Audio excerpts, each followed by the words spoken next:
Selamat malam, perkenalkan nama saya Poppy Sophia, mahasiswa Universitas Nasional. Di sini saya akan mempresentasikan mengenai manajemen perbankan yang ditugaskan oleh dosen saya Pak Nunu. Yang pertama di sini saya akan membahas mengenai bank. Menurut Undang-Undang Nomor 10 Tahun 1998 mengenai perbankan, bank di sini adalah usaha yang menghimpun dana dari masyarakat dalam bentuk simpanan dan menyalurkan kepada masyarakat dalam bentuk kredit dana atau bentuk-bentuk lainnya dalam rangka meningkatkan taraf hidup masyarakat banyak. Jadi secara singkat, bank di sini berfungsi sebagai lembaga penyimpanan serta peminjam dana bagi masyarakat.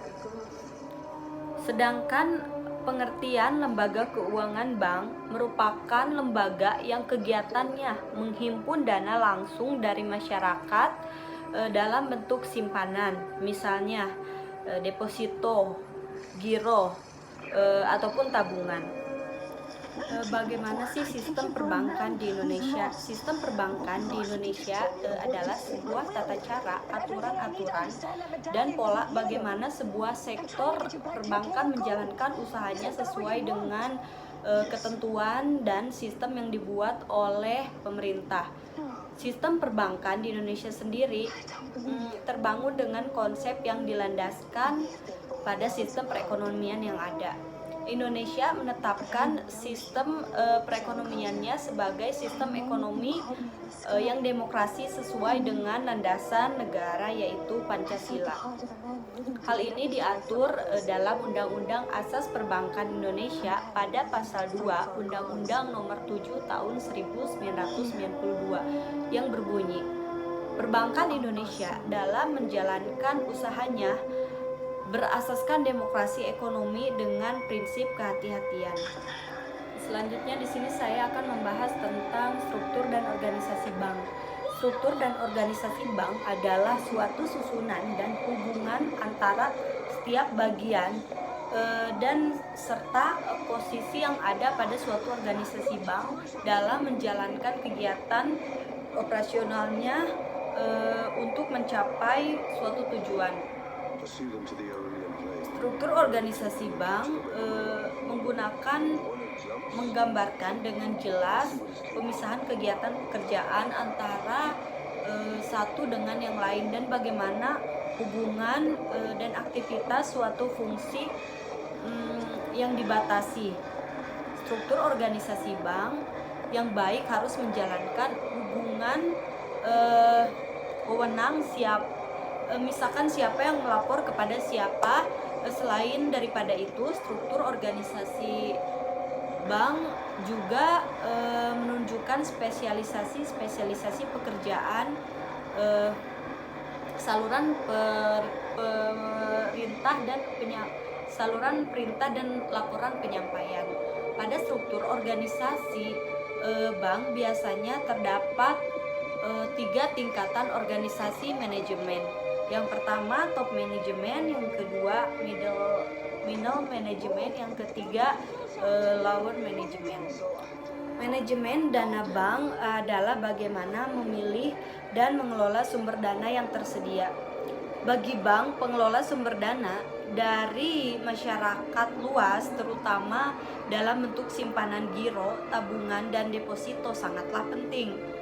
Dalam pengelolaan sumber dana dimulai dari perencanaan akan kebutuhan dana, kemudian pelaksanaan pencarian sumber dana yang tersedia.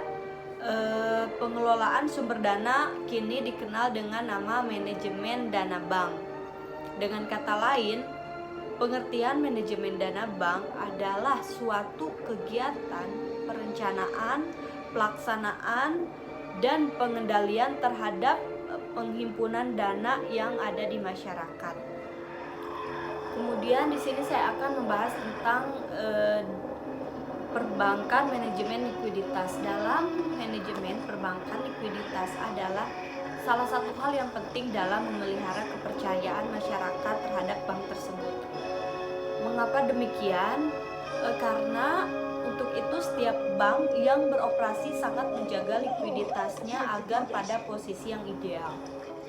Dalam manajemen likuiditas, bank berusaha untuk mempertahankan status rasio likuiditas, memperkecil dana yang menganggur guna meningkatkan pendapatan dengan resiko sekecil mungkin, serta memenuhi kebutuhan cash flow-nya.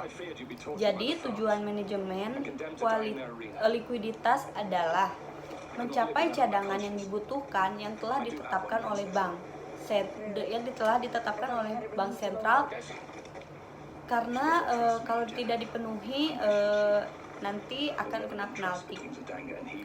Dan untuk memperkecil dana yang menganggur karena apa?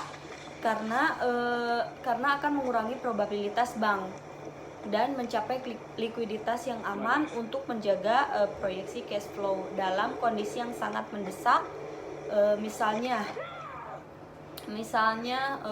penarikan dana oleh nasabah dan pengambilan pinjaman.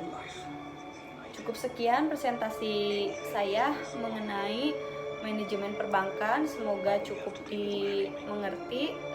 Sekian dan terima kasih.